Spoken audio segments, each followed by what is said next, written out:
Right, okay. Got a minute. Hello everyone on the live stream. Just want to say hello from the wonderful St Nick's. I'm looking at all the people from St Nick's here, from sunny Bristol. Say hello, St Nick's! So we're live streaming this session today. This is StudioFlow Live number 2. We're going to be talking to the wonderful people here who invited me along for a lunch and learn session to talk about voice apps and how we build great conversational experiences. As usual with the live streams, post your comments and questions in the chat. And I've got that open here. And we'll take questions at the end. Anyone in the room, if you guys have got any questions, jot them down. And then at the end of the session, it'll be about 40 minutes. You can barrage me with all the difficult questions you like, and that's the point at which I'll leave the door over there, and we'll get cracking really. So thank you for having me along, first of all. Let me press the go button on my thing over here. Cool, okay, so I'm Craig, hello, I'm from StudioFlow. We're an emerging tech design studio that I set up here in Bristol last year. So we've been going for just over a year now. My background has been in research and development. So the last 3 years of my kind of professional career, I've been feeling very unsettled about everything I do, because that's professionally where I am right now, because I've always been working at the kind of bleeding edge of what's possible. So we've been building Xbox apps. I used to work for Just Eat and their research team. We were doing drone delivery. So we had these little carts that were wandering around London, 15 miles an hour. All the great questions you get from the press, like what if someone picks it up? And what if they sit on it? And what if someone uses it as a toilet? Wonderful questions. Our research team's job was to figure out what should happen when that happens. So that was quite cool. One of the first experiments that we ran as a team 2 and a bit years ago was to build an Alexa skill for Just Eat. So what does it sound like to interact with the brand Just Eat? How do you order food with voice? And we worked with Amazon really closely on that. And we were the first voice commerce partner that Amazon worked with in the UK when they launched the Echo in 2016. So we've been doing this for quite a while, helping Amazon to develop the market in the UK as well for UK consumers. Because obviously, we're quite different. We're actually, quite ahead of the curve in the UK in terms of tech adoption. You'll see some stats in a sec that show where we are. So the explosive interest that we got from building something, getting it out to consumers and seeing how they used it in this space made me think, oh, hold on a minute, there's something in this. So now we do research and design, but for emerging platforms. So that's enough about us. What's all this excitement about? So what is a conversational experience, and why is it so exciting right now? And I think for me, this is the one stat that proves how excited we should all be about this and how big an opportunity it is. So this year, 1 in 5 people in the UK will have some kind of smart speaker in their home. That is a huge number of people, massive market penetration, right? In their kitchen, in their living room, in their bedroom, key places in their homes, they will be able to interact with our brands, the brands that we represent, and ask them stuff and get stuff done and be productive with them. 1 in 5 of the UK population. That's why the UK is quite a unique little market in terms of tech adoption, I think. But that's just smart speakers. So devices like this is the Echo, which is the Google Home Mini, £35 device. Amazon do a similar kind of one now, Amazon Echo. They're doing them in multi-packs. I think they dropped in the recent Prime down to 25 quid. I mean, an insane number, right? This is the gateway drug. Both platforms, Amazon and Google, both realize this is how people get into it. One of these, then it's a smart light bulb, then it's a nice, speaker system, then every room in your house has got one, like mine does, much to the dismay of my wife. But it's not just smart speakers we should be interested in. We're building conversational experiences. You can ship them on platforms, mobile platforms as well. Google's approach to this is super interesting because with Google Assistant, the capability is spread to any device that supports the Google Assistant. And we'll take a look at what those are in a minute. But all of a sudden, if you build something for Google Assistant, you have 1.4 billion Android devices around the world that support Assistant out of the box. Literally, you press the button and you could be talking to your brand. No installation of apps, no fiddling around with permissions. It's just there straight away. Super seamless, super straightforward. And this is one of the great user experience benefits of voice experiences over apps or websites or whatever, is it's so accessible. Within seconds of reading an ad, someone could be interacting with your brand and making a purchase or finding information or doing whatever. Barrier to entry is really, really low. So yeah, 1.4 billion Android devices. And of course, you can't forget iOS. Everyone takes the mick out of Siri, and it's much maligned, but Apple have 1.4, 1.2 billion devices around the world that they could turn on tomorrow, and all of a sudden you've got that massive addressable market around the world as well. Absolutely huge. So some more stats about why, to focus on why you should be interested in it. So 1 in 5 smart speakers use voice commerce. They're actually buying something through their speaker with their voice. Now this is it's obviously omni-channel. So someone isn't just interacting with their speaker and buying something directly on there. Usually what they're doing is they're researching it online, via the web or via the app or via conventional methods. And then they're committing to the purchase on voice, or they're doing it the other way around. So they're going, Skyscanner, what's the kind of cost of flights to Paris next week? And then they'll tell you, and then Skyscanner would say, oh, and do you want me to pop that in your basket? Or do you want me to send you a note for later? And then, of course, the app pops up the notification, and you can continue your researching journey on the app or on the website. So voice becomes a kind of strategic component to your existing kind of omni-channel voice commerce experience that you've already got. And of course, you've got all these speakers sat in homes and bedrooms and kitchens all around the country, just waiting to be used. Killer experience, right? And then obviously businesses are really getting on board with this as well. And the growth that we've seen and the interest that we've seen from organisations just in the last year has been huge. It's been explosive. Businesses are putting this as a strategic line item on their kind of Q4, Q3 deliverables for this year. We've seen some of the most amazing briefs. Literally, like this supermarket want to do with this massive global brand and voice. That's it. They know it's something they want to do, they just don't know how. That's where we come in. That's where we can kind of bring these experiences to light, show them real user value, and build them something compelling at a time when there's not a huge amount of really compelling experiences out there. Really interesting time to be engaging with it. And businesses are spending money on it as well. They're investing heavily. The kind of budgets that we've been looking at are large, it's fair to say. The kind of the projects we've been talking about have fairly large budgets attached to them, but they don't need to be. The on-ramp, as we'll see in a sec, is fairly low. But business are investing in it, and now's a great time to start thinking about how we can leverage that capability. So let's talk a bit about the devices and what the ecosystem is like out there. Okay. First of all, Amazon. Who has some kind of Amazon device at home? Yes. Right. That's really interesting because percentage-wise, that tallies with pretty much what the population spread have as well in terms of Amazon devices. Who has Google device at home? Some kind of 1, 2, got multiple. 3. Android users?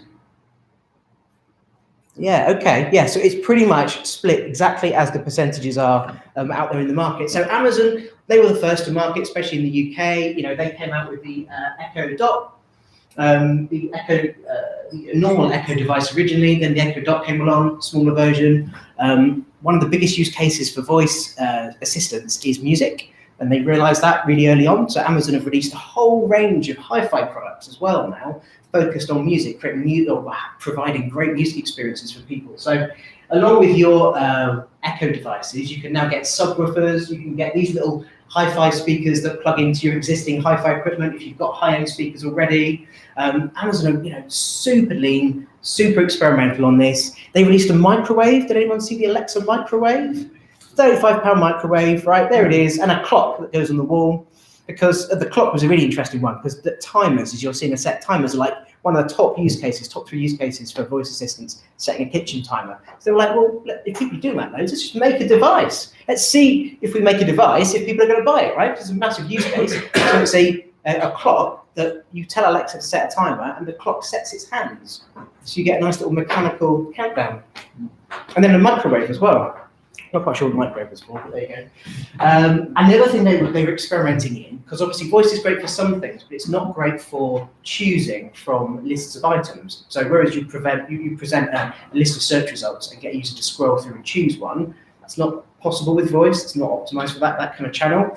And Amazon realized this early on. So they were like, well, what if we add a little screen to these devices? What if we make them voice first, but we have some way of showing information where we can say, okay, here you go, choose from one of these. And the user could see a list of stuff, a very short list, 4 or 5, and they could go, oh, number 1, or this one over, or they could just tap the screen. So it's a voice-first interaction, but augmented, supported with some very light visuals. And they rolled out 2 devices early on. They're on the 2nd generation. This is the Echo Show, the 2nd generation of this, and this is the Echo Spot. It's fair to say that the uptake of those devices is still fairly small. It's around 4 or 5%, and I think actually that's because they're just slightly more expensive. You put a screen on it, all of a sudden you bump the cost up. So that's around $250 for the Echo Show. So it's quite an expensive device when you compare it to the £35 Echo Dot you can get as well. The other massive space that Amazon have seen and they want to experiment in is the car, right? I mean, that's a classic use case for a voice interaction when your attention needs to be on the road and you can't be fiddling with phones or whatever. So they've built the Echo Auto device. This plugs straight into your existing Bluetooth system in your car, uses the network connection off your phone, but then all of a sudden you've got Alexa in your car. Amazon are serious about this, right? Don't make any mistake. They are ruthless and they are serious. And Alexa is one of Amazon's 4 core pillars. So e-commerce is another one, and Alexa stands alongside that. The amount of money that they have invested, and they are going to invest in Alexa, is phenomenal. They have thousands of people working on Alexa around the world, most of them in Seattle, a few here in Bristol. They are absolutely huge, and they are not going anywhere soon. And neither are Google. So Google have got just as much skin in the game now. Google have got a similar kind of range of devices. I love their design language, material design, beautiful, extends out to their industrial design as well. I'm a designer by trade as well, previously, so for me, I love the approach that they're taking. They've got the Home Mini, which is what we have here. Lovely little device, again, similar kind of price point. Google Assistant built in. That's their slightly larger version. They've gone for a hi-fi system as well. Smart speaker built into a hi-fi, sounds great apparently. But of course, Google bought Nest a few years ago. And so now they've got smart thermostats, they've got Nest cams, they've got security equipment. So they brought in this whole smart home arm, just acquired the whole lot. And now Assistant is being built into those devices as well. That's where it gets really interesting, because Google, with their Assistant, is spread across all these devices and all these form factors. So if you build something for Google, build what they call an action, that's their equivalent of a skill for Alexa, then you not only get these devices, but you get the car with Android Auto, and you get this screen, the Google Home Hub, and you get the Android Wear WatchOS, and you get every Android device that supports Google Assistant, which is pretty much all of them since 2016. That 1.4 billion addressable market you've got. So Google's strategy is really cunning and really, really interesting. And when you build for it, Google will automatically adapt the experience to the screen size and shape that you've got. Of course, Chromecast as well, I mustn't forget those. The Chromecast, really cheap little device. Everyone's got them plugged into their TVs for casting their Android, casting from Android to it. Those devices are also going to be unlocked via Google Assistant as well. So Amazon and Google, absolutely ruthless. Last CES, Consumer Electronics Show, last 2 CESs, Google took it over with their marketing. The billions of dollars they must have spent to get that message out there is crazy. It is a ruthless turf war between those 2 players right now, and neither is letting down. But that's fine, because we can build for both. Of course, you can't forget Apple. Every time I talk about Siri, it makes me sad, because, you know, Siri, right? It's fine, right? It's fine for sending messages and for checking your calendar and doing those kind of fundamental things. But it could be so much more. It could be exceptional. It could be up where Alexa and Google Assistant is right now. And I just think Apple have let their took their eye off the ball on that one, and it just isn't. It absolutely isn't. I've got a HomePod at home. It's great for music, not great for much else.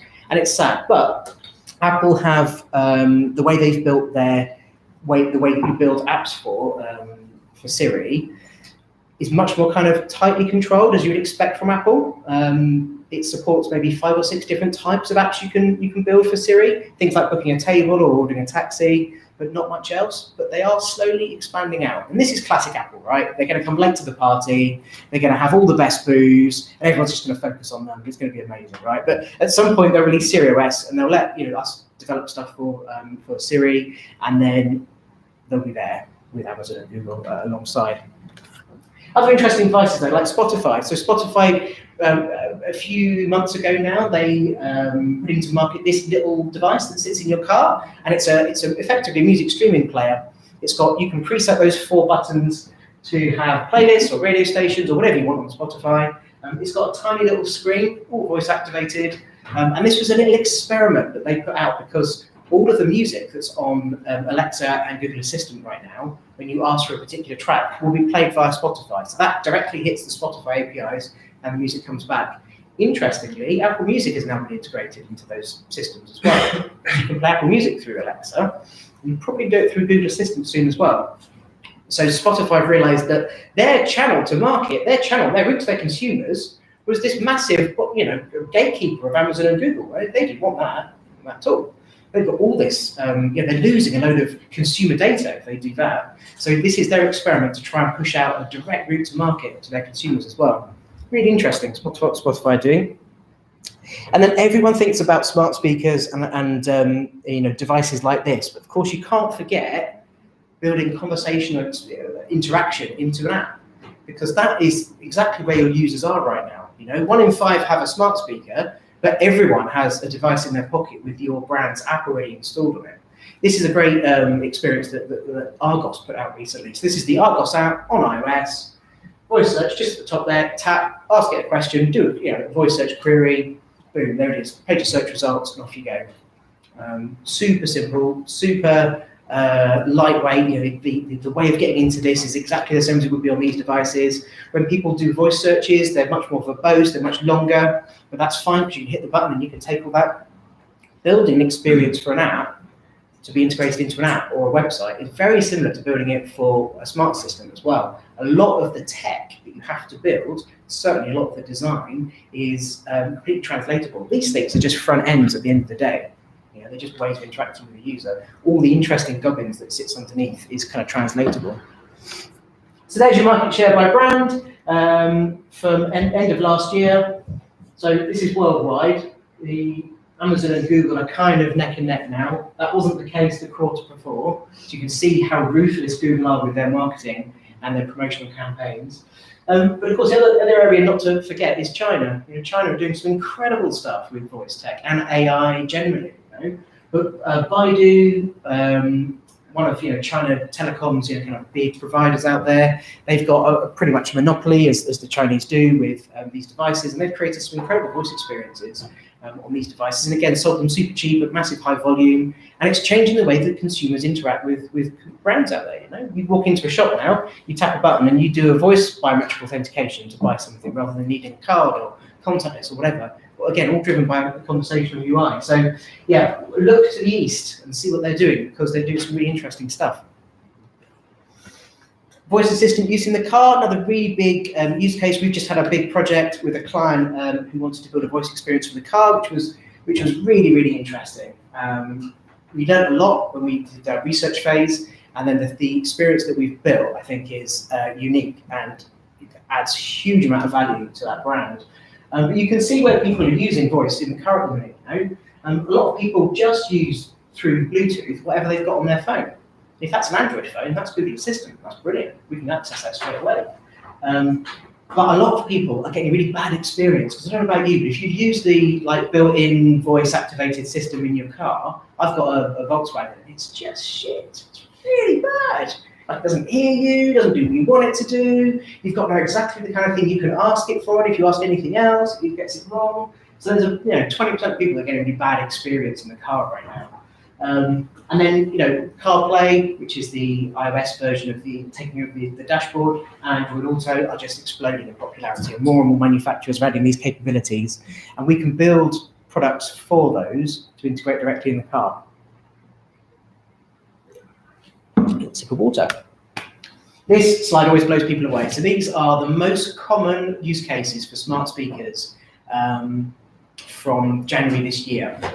So it's really, really small. I'll take you through the top ones because these haven't changed since I started in this industry 3 or 4 years ago, right? So the top 3 or 5 or 6, asking a question, voice search, listening to streaming music, checking the weather, setting an alarm, setting a timer, right? Listening to radio, fine. Those 5 or 6 use cases are the ones that it's always been the most popular since these devices came to market, and that order they've been the same 6, and they've just slightly swapped order over the last 2 or 3 years, but this is what people use them for, right? But those are functions that are on the device, out of the box. That's the stuff that Amazon and Google have built on the devices, right? The next after that, the 7th most popular thing, bearing in mind this was back in January as well, these stats are changing all the time, was to use a favorite Alexa skill or Google Assistant action. And you know what the most interesting thing was? Last year, that was down here. So in just 12 months, the usage and the what people are reporting as being really exciting about these platforms and actually engaging with in terms of the stuff that we can build for our clients has jumped right up to this point in the list. That gets me up in the morning. That gets me excited, right? Because these are the kind of things that we can build to add value to consumers that on both of these platforms. Making a purchase is all the way down here though, right? We can make that better. We know we can make great voice commerce experiences. And we know that people want to do this as well. It's just there isn't enough opportunity out there. Not enough brands are switched on enough to realize they could build a little experiment to build voice as a strategic pillar into their voice commerce. We can do better with that. And of course, voice advertising. So both the platforms, both Amazon and Google, they're going to turn on advertising at some point. That's where they're going to make a load of money. Obviously, Google, that's a big part of their business strategy, at all. But the good news is the user engagement level, kind of the value that people take from the ads that they're presented when they do it via a conversational user interface is huge. I mean, I'm not a marketing expert, but these numbers are insane. They're orders of magnitude bigger than they would be for traditional channels that you push ads through. So people consider them to be, 40% of people consider them to be less intrusive than traditional ads. Now, bearing in mind, when you're looking at a web page or an app, you've got lots of different things that you can consume at the same time, right? This is single channel. You are hearing what someone's telling you. You're not hearing multiple streams. You're hearing one thing at once. So the ad will interrupt what you're trying to get done, and yet people think it's 40% less intrusive. And they also think they're more engaging. And that's because you can do more, because this is more personal, because these devices know who you are. They can ask you detailed information. They can do live queries, far more interactive and dynamic than traditional ads would be, Facebook ads or whatever. So why are voice apps unique? And I love this because as an interaction designer, this is the bit that gets me excited. So, conversations that you create with your consumers are much more personal. They're much more relevant and they're much more valuable ultimately. And that's where the value of the voice experience is I believe, stronger than any of the other experiences you can create, channels to market out there, because you're creating something that's relevant to that user. And I'm not talking about here are some recommendations. I'm talking about actually changing the flow, the interaction that you have with you based on who you are, what your purchase history is, how many times you've spoken to us, what's happening in the world right now, what's the weather, what news reports are happening. We've created experiences where we know that you're coming back for the 4th time, that you've made a purchase recently, but not in the last 2 weeks. So we adjust the flow to push you into a unique little bit of onboarding, that you just can't really do in other experiences that easily. But with voice, you can do that totally. Now think about this, right? Think about how much more efficient you can make an experience. Now think about the Airbnb checkout flow, right? Everyone's done this, everyone's bought something on Airbnb. It's 10 pages of clicking, choosing a day, choosing a time, is it available, what's my credit card, logging my, it's 10 steps to get to that process of finding somewhere and checking something out. But you can just do this with voice. What's available in Bath next week? Just like I was talking to a friend. Oh, this is available in Bath next week. I know where you live because you're logged in with your Airbnb skill on your device. I know what's available around you, potentially have access to your calendar if you've given us that permission as well, so I can fit stuff in with what your availability is. What's available in the school holidays? This is how humans speak, right? We forget when we build apps and websites that we're forcing people to change the way they think to match what we've built, the thing that we want them to use. But the great thing about voice is that it's open doors again. People can interact with your brands in the way that they want to, in a human way, by asking questions. This is how you talk to humans, right? You have to talk to a brand in the same way. It's super interesting. Now, this one I love, right? Because that is exactly what you would say to someone who's helping you book somewhere, your assistant or whatever. And the amount of complexity that you have to build under the hood is huge, but there's all value there, right? That's a massive amount of value. So you need to know, in their diary where their conference is going to be next month. You need to know what next month means. You need to know what kind of rooms they like. There's loads of stuff. But figuring all that out and actually offering them the one result that they need means they'll purchase it straight away. Because, oh yeah, how did you know that? Brilliant, yeah, go. Doesn't matter if it's slightly higher margin and the cost is slightly more, the value and convenience of being able to return something that's valuable, that is relevant, and for them to purchase it straight away, it's huge. And for the marketers out there, my sales and marketing director drills this into me regularly, the marketing funnel, ta-da! You can engage your consumers at every part of this with the voice experience. And he talked me through this, and I was like, oh yeah, of course. So obviously at the awareness stage, you can just drive campaigns out through these voice experiences. Oh, talk to my local water utility company. Oh, did you know you could save water by having a 2-minute less shower in the morning? Tell us how many people are in your house. Oh, it's 4. Oh, right, okay, so that means you use this many litres of water a day typically. If you were to reduce your shower time, you'd save this amount of money. Personalised recommendations to that user, but at this stage. All the way through, even down to the loyalty and advocacy. Imagine if someone checks out, and then the next day, the little notification appears, ding, ding, oh, did you enjoy whatever you bought? Do you want to tell a friend about it? Yeah, I do. Who? So-and-so. Okay, we've sent them a tweet or a message or whatever, and we've sent them a link to the skill, and we've given them a way of maybe getting a referral, reduction, a discount, because they've shared it with their friends, all with voice, all while they're doing something else. That person's washing up, they see a notification, and they're like, oh, what's that? They interact with it. They haven't got to stop what they're doing. And these are the kind of teams that we work with to deliver this kind of value. So, content, marketing agencies, and also product R&D teams as well. So one of our biggest projects recently has been a digital product creation company that was set up, and they don't have capability to do R&D in-house, but they really they are aware of the potential of it. So that's where we come in. We kind of provide them with that resource to do research and development, and then find real user value and iterate on our product and create it. So some of our clients, obviously, as I mentioned, we were the first voice commerce skill in the UK when the original Amazon Echo came out in 2016. We then went on to develop a version for the show with a screen. That's great, because you could say, we want to be my last Chinese, and we would then be able to show you a list of your previous Chineses. With the voice-only experience, we just take the last one to keep the seamless flow. We could show you some options, and maybe you could remove 1 or 2. We looked at the data of how people purchase on Just Eat and what their consumption behaviours are. And we figured out the core use cases that we could serve via the Echo Show.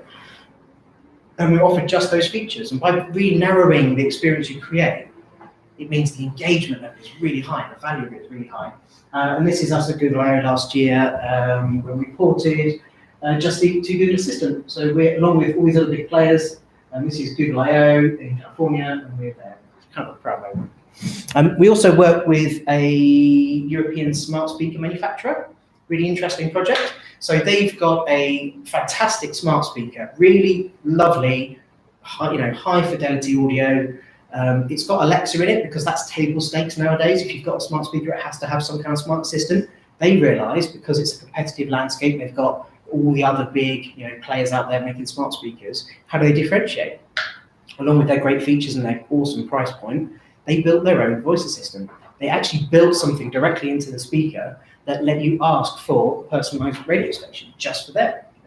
And that is just extraordinary. So we built a whole smart assistant. The personality was aligned to their brand. That could sit on that speaker, so that when you took it out of the box, it was good to go. Super accessible, super easy to use. And then the last project we just worked on is a in-car experience for effectively a point of interest vendor, and they knew that their app was amazing, getting a huge amount of retention, but their use cases in the car, they didn't have any way of supporting that. People had to sort of pull over, access the app, and then off they went again. So by building something for the car, they could engage users in a whole new way and actually create a revenue stream, a unique revenue stream by offering this as an in-app purchase.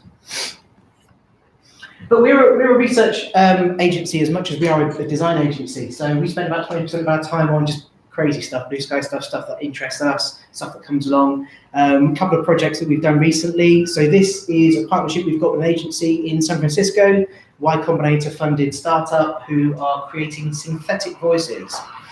Really interesting, right? So you create an app for a voice assistant. If you did nothing else, it would be Google Assistant's voice that would be the voice of your brand. Now, of course, brand teams don't like that. They want their own presence on the speaker. It's all well and good creating the words and having the right tone of voice, but if it's spoken by Google, that's a no-no.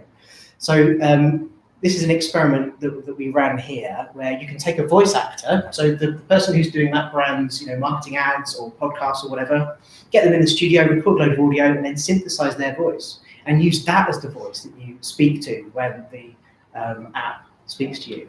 Superb, right? Your tone of voice, your voice, completely consistent across all your marketing channels. Super interesting. Not a cheap service, it's fair to say. There's a lot of process involved with this, so it's for the sort of the bigger brands that truly see the value and want to engage with this. But for when they want to do it, it's absolutely there. And the other thing that we've done recently is we're using an open source platform called Minecraft that we're extending to offer. We're actually getting into a bit of hardware now as well. So a lot of organizations see the value in a conversational experience, but they don't necessarily want their data going to Amazon or Google to create those experiences with their consumers, right? Which is fair enough, It goes beyond just GDPR compliance into actually I'm tightly regulated insurance, client, or I'm a financial organization. The content I have to give to Google to create an experience for a Google device is IP that I don't want leaving my building. That's ours. So for people who have a very strict approach to how they want their data sovereignty to look, we're experimenting with this platform where we can create an entire voice assistant that doesn't use any of Amazon or Google's technology at all. Completely open source. The data is completely transparent, so you can see exactly what's being used where. You can lock it down to servers wherever you need it to be. Really interesting. And from that work, we're trying to get some funding right now, actually, to build a smart assistant for the elderly. Because one of the big things that I want StudioFlow to be is a tech for social good outfit as well. So I want, as part of our 20% research time, I want us to be building these technologies for people who wouldn't necessarily engage with traditional technology. And of course, voice is a great interface for the elderly, for the lonely. It's statistics for people who are at home on their own and elderly and don't speak to another human being for weeks are insane in this country, and it's criminal. And I think if we could create something, I'm not saying it's going to solve the problem, but if we could create something that was super low cost, that we could offer effectively at cost to local councils and social care organisations, that they could then give to these elderly people to interact with, create a little social network of other people using the service as well, delivering weather and what's on the TV and simple stuff, right? But it gives them a way of interacting with something and talking to someone that they wouldn't necessarily have. And then one of the lovely things we're trying to do is use the far-field microphone array that these things have, really sensitive microphones that can detect direction, to listen to things like trips and falls. So if someone falls over, the device can detect that and then alert their carer. Things like that. I'm really passionate about that as being an arm of StudioFlow and using these technologies for social good as well as for obviously commercial benefits as well. That was a delivery drone for Just Eat that we did. This is the hardware platform running, we call StudioFlow Core. So this is that platform that's completely open source, really low cost hardware. A little bit about how we do these things. So, we're a digital product creation agency. We run lean experimental approaches to find value for products. It's all fairly standard nowadays. 2 or 3 years when we started this and started playing in this space, it was super scary. What do you mean we don't have a 12-month roadmap? What do you mean we don't know what the product's going to look like? What do you mean we can't just jump into a whiteboarding session? But it's okay, it's cool, this is really good, and we know it works because we've done it several times now, Build, measure, learn, everyone aware of this, lean startup methodology, right? So the idea is you find what your users' needs are by observing them. So we do a load of discovery research up front. We talk to users, oh my God.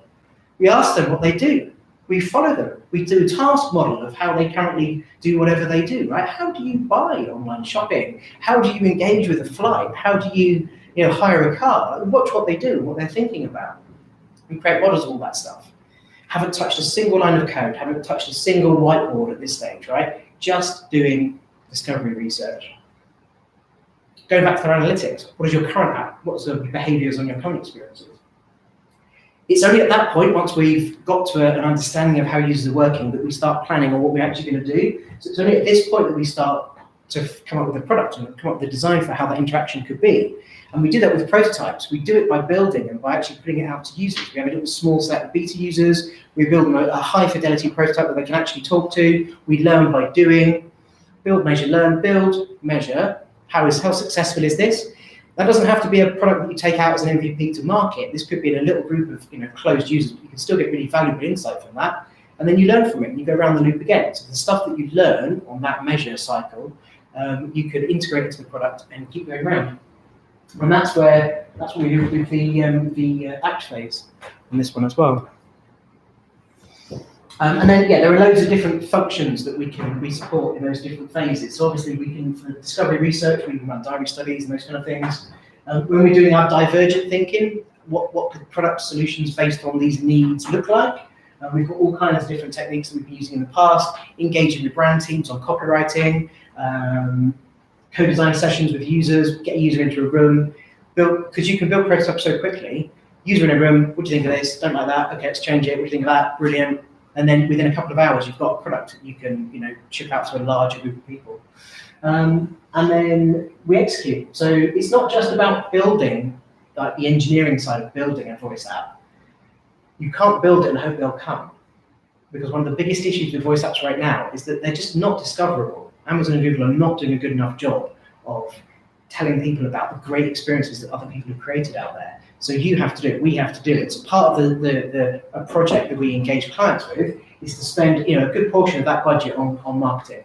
Marketing to tell people about this thing, making sure that utterance, hey Google, ask so-and-so about my water bill, is on every email, every bit of marketing comms that goes out so that people engage with it. And then you need a content strategy at the back end because people will come, they'll go, oh, it's brilliant, and they'll never use it again.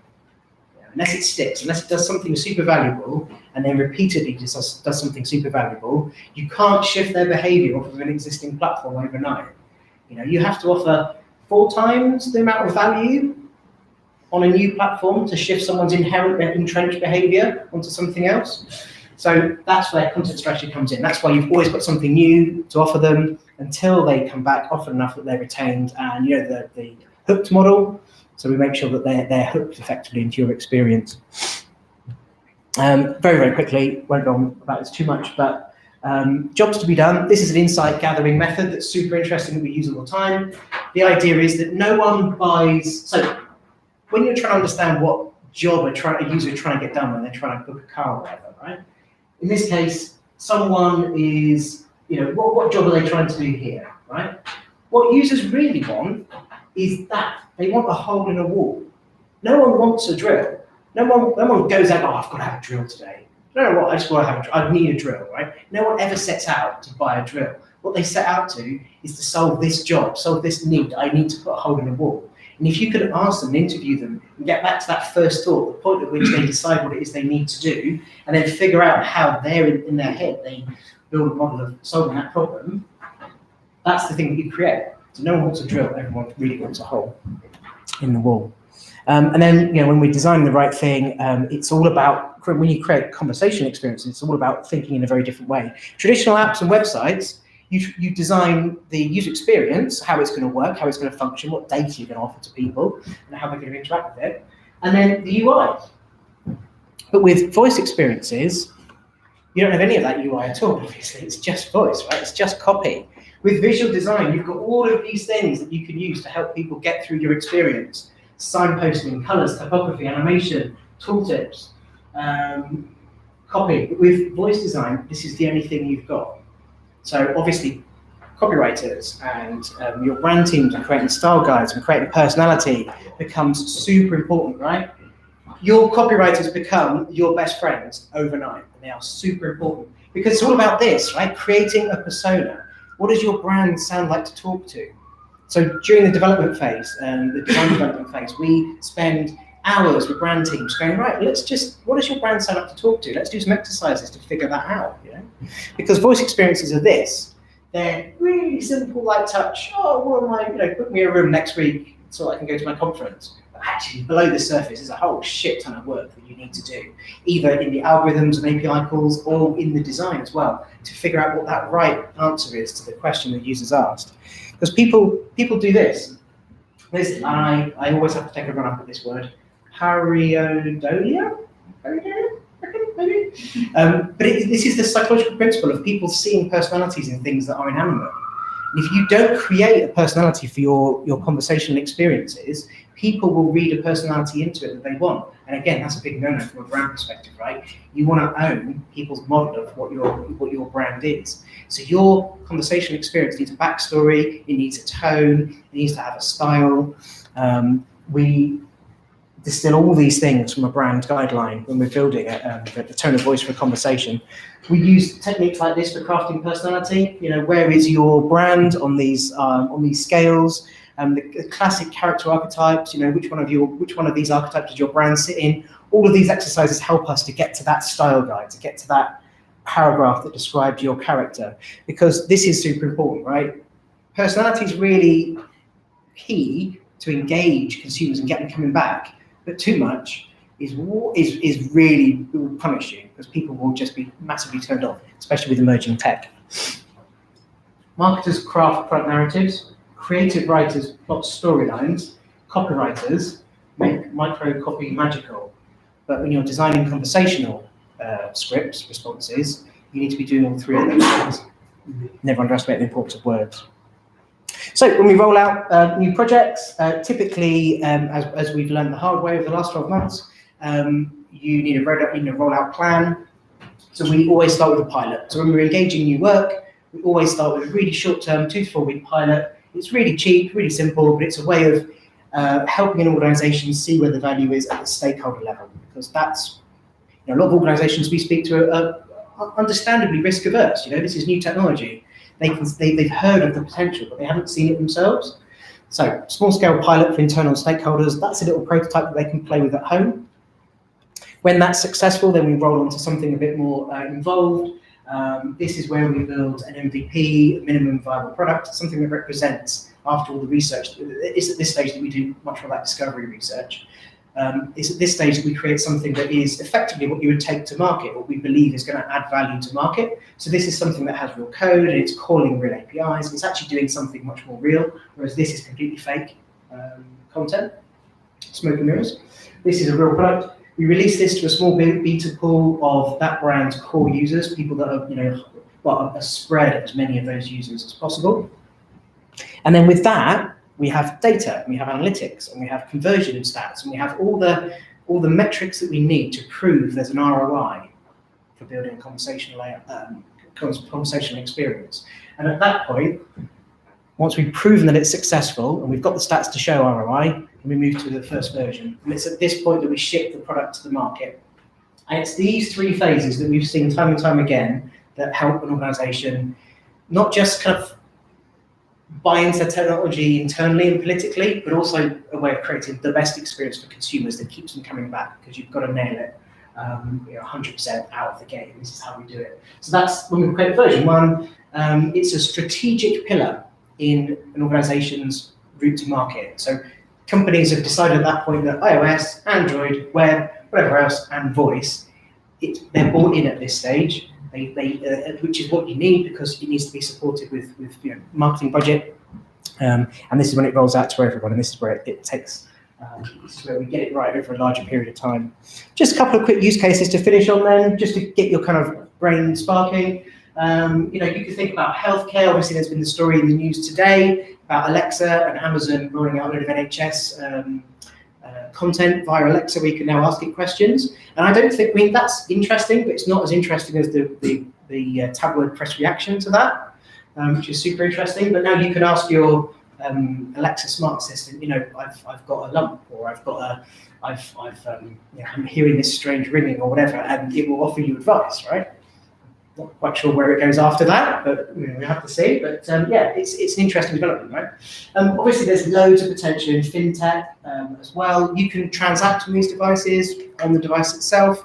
You can do biometric authentication. So for clients who have already got their established kind of commerce setups in place, you can do that as well. Moving money between pots, you know, like if I'm a Monzo user, if anyone's got Monzo, I think Monzo really need to create some kind of voice experience for moving money quickly, being told about, you know, debits and stuff that are coming out. Obviously, e-commerce, huge potential in e-commerce. This is an interesting one. This is something we've done some prototyping with just recently, actually, charitable donations. So for a charity who want to be able to offer like adopting an animal or microtransactions to offer charitable donations, maybe either single ones on a reoccurring basis. Again, that's all done via the device and it's charged to the Amazon account or the Google account. Super simple to create and super simple to interact with as well, but another potential revenue stream that users wouldn't necessarily have, companies wouldn't have had normally. Loads of kids stuff as well. Amazon in the US have got one of these devices that's specific for kids. And it has a load of audiobooks and content behind it as well. And those are, and then you pay a subscription to get that device. But it's a lockdown set that's safe for kids. You know that's going to come to the UK soon as well. So if you have any brands that work on kids' experiences, creating something that could be part of that package is a great revenue stream. And obviously there's a huge potential for installed devices in locations, in supermarkets, in castles or tourist destinations where you can just talk to it while you're waiting for something and it can tell you interesting stuff. And of course, huge amount of marketing potential here as well. Not just content, but ways of engaging, building leads with people, giving them discounts if they talk to the speaker that they can then engage with elsewhere. And I'll leave you with this. This is Gary V. Love him or loathe him. He's massive supporter of voice tech. And if we can get the technology working here, we'll give him the final word. You know, like the rate of that, like you get into an argument with your buddy, and like you're trying to figure out who's right, how many touchdowns they scored, or how many square footages, or when you're just gonna get the answer once it's not, it's because you'll never believe how lazy we are. That's what I thought the mobile device was gonna do, but you still don't want to grab it and Google it. You'd rather literally fucking debate it for another hour. Because it is fun, and we'll always keep those human elements, but man, I'm gonna tell you something. The passive nature, the ambience of voice, the complete zero friction. This is still friction. As crazy as it sounds, grabbing it and doing something is still friction. This is not. There we go. Thank you so much. Cheers.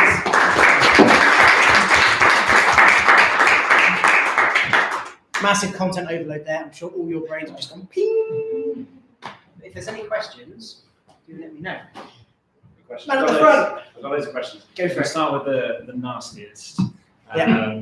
Go for it. There might not be an answer to this, but in your experience, is there an ideal brand to be working with in terms of voice apps? And that could be anything from the product they have, or I guess like the kind of mindset they have as a marketing team, budget, things like that. Does that exist in terms of a perfect opportunity? From what perspective? From a user experience that you could create, or from business relationship perspective, or Let's go with the second one. So the second one, yeah. So in terms of like, what are the best opportunities out there for us to create? Okay, so yeah, organisations that are already bought into using something that's off the beaten path and that already have a chatbot or have experimented in something that isn't just iOS, Android, or the web, they're perfect because at some high level, someone's gone, yes, okay, I can see the potential here.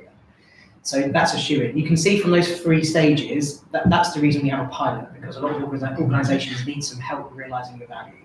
So if you can sort of shortcut that to get straight to an MVP and actually start working on the really interesting stuff quicker, that's better. So yeah, so people like Skyscanner I mentioned earlier, right? They're great. They've got a skill for Alexa already. As far as I know, that was developed in-house. They've got a team that's already there and on board.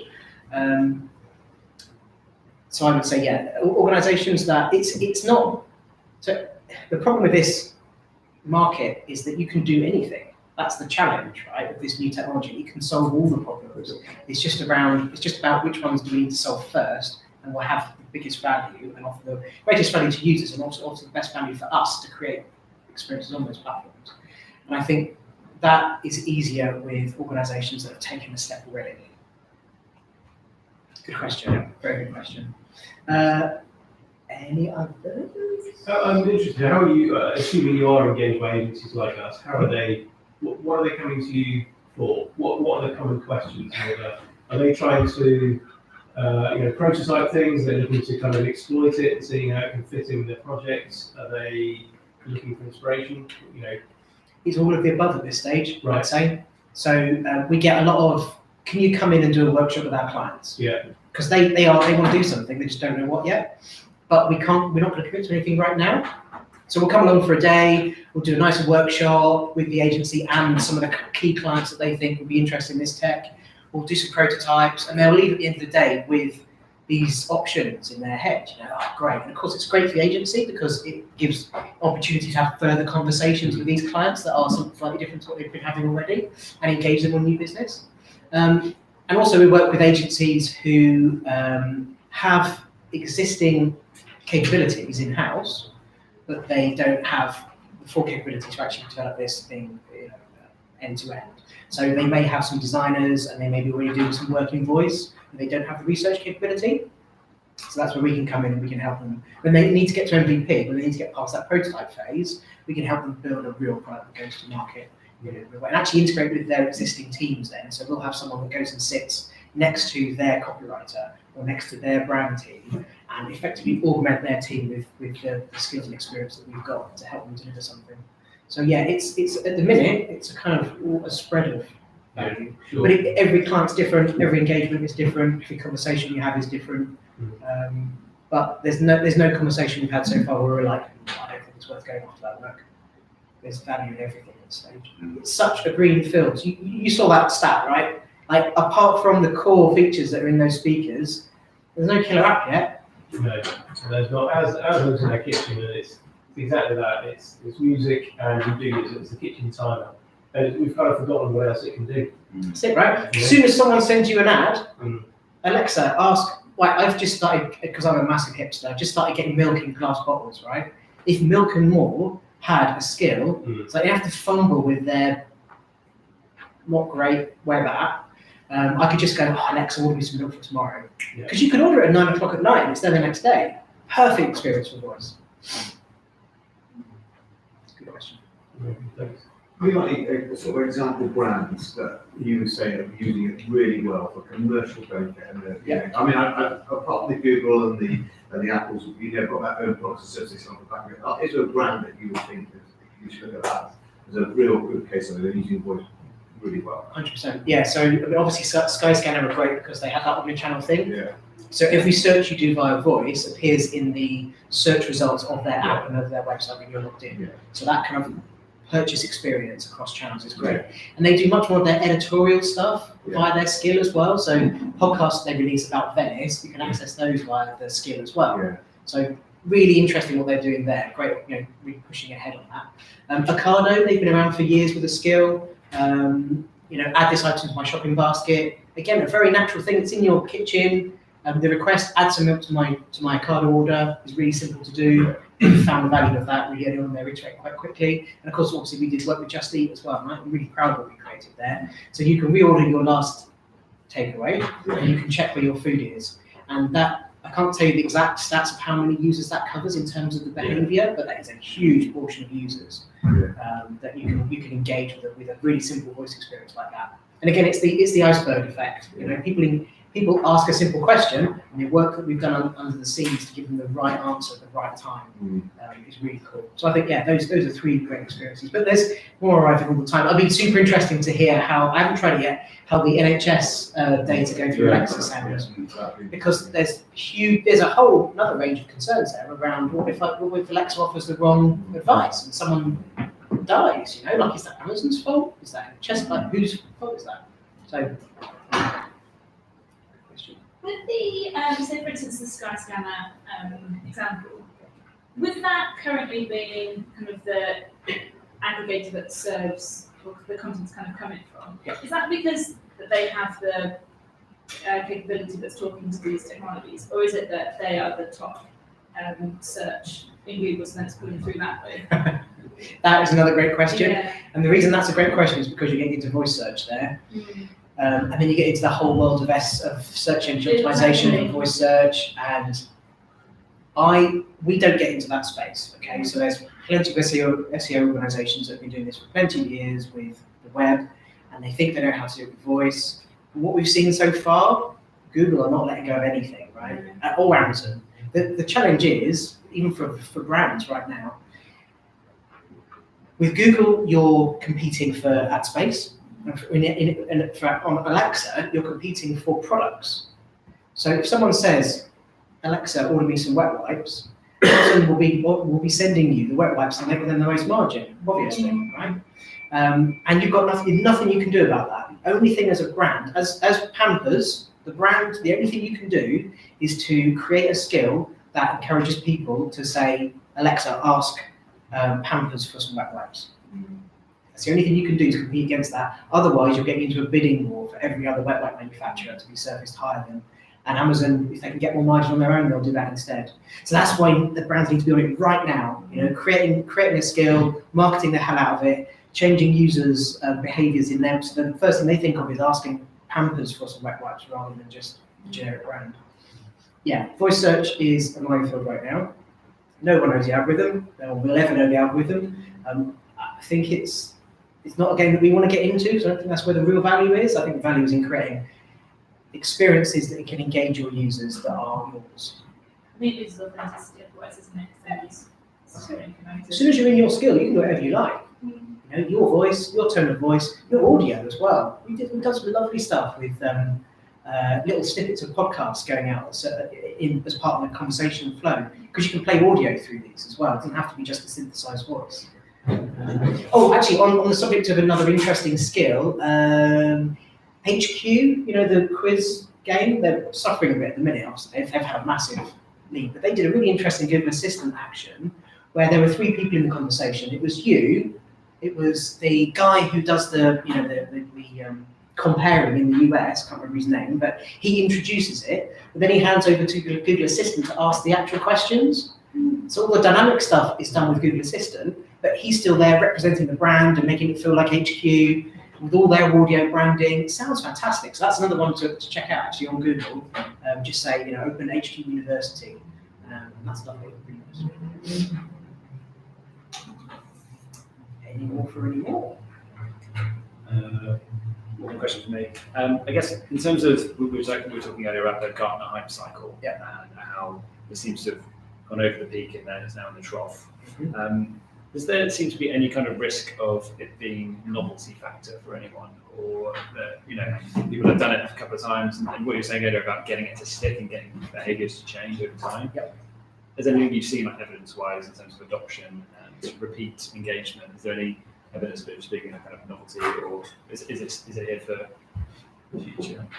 So we know from experience that you have to have a good content strategy out the back end to keep people engaged. We know that there is high churn, even if you have that as well, higher churn than other platforms have. We've built, for example, chatbot experiences that have been really peaking in terms of their usage, but then have just died a death because they're a bit fashionable. I think it looks like they are. I don't know, but that seems to be the case. The thing that I would say that is different about voice and why we're focusing so heavily on it is that the vendors are focusing so heavily on it.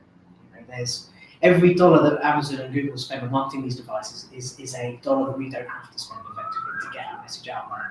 And there's no real one channel for chatbots, for example, but there are, you know, these companies have vested interest in selling these devices and getting them into market. So that's, I think, that's for me, that's the compelling reason to get behind voice at this point, because these devices are everywhere, and I think you can create a great experience for them. You can retain users if you do it in the right way. But it's a learning process because it's still an emerging technology. But I think because we've been doing this for sort of 3 years now, and we've learned what doesn't work, we can point brands in the right direction to find their value in the right way first as well. Great. Thanks for that. More questions throwing at the end. Obviously, if there are any questions, if anyone on the live chat's got any questions, you can post to me later. If anyone in the room does, obviously I'll give my details and you can talk to me later as well. But thank you so much for your time. Thank you. Thank you very much.